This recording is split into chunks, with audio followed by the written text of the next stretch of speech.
increasingly high stakes areas. And I don't think it gets more high stakes than the social services area. And that's really what the book Automating Inequality is all about.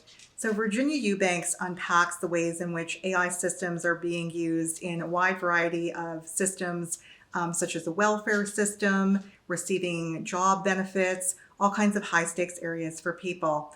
And there's one story in particular that really spoke to me, and just to kind of summarize the details for you, it's about two children.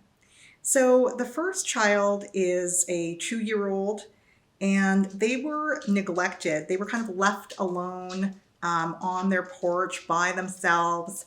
And this was reported by someone to the system, social welfare system.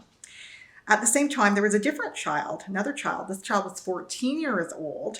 And upon visiting the home of this 14-year-old, the case manager found there was a broken window.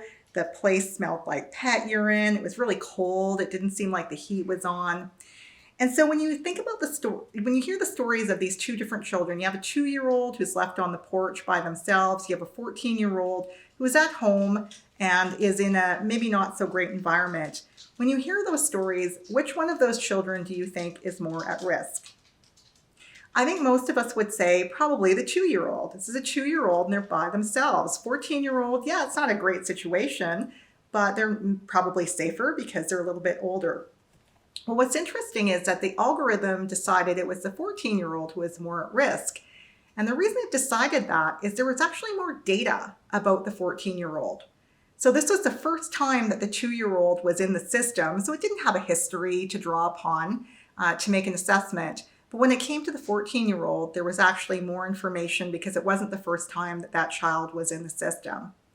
So just from that one example, you can see the ways in which an algorithm makes a decision can often be very flawed. And throughout the book, there's all kinds of other examples of that. And so Virginia Eubanks really is just trying to shine a light on the fact that maybe the way that we're using these systems needs to be examined a little more closely.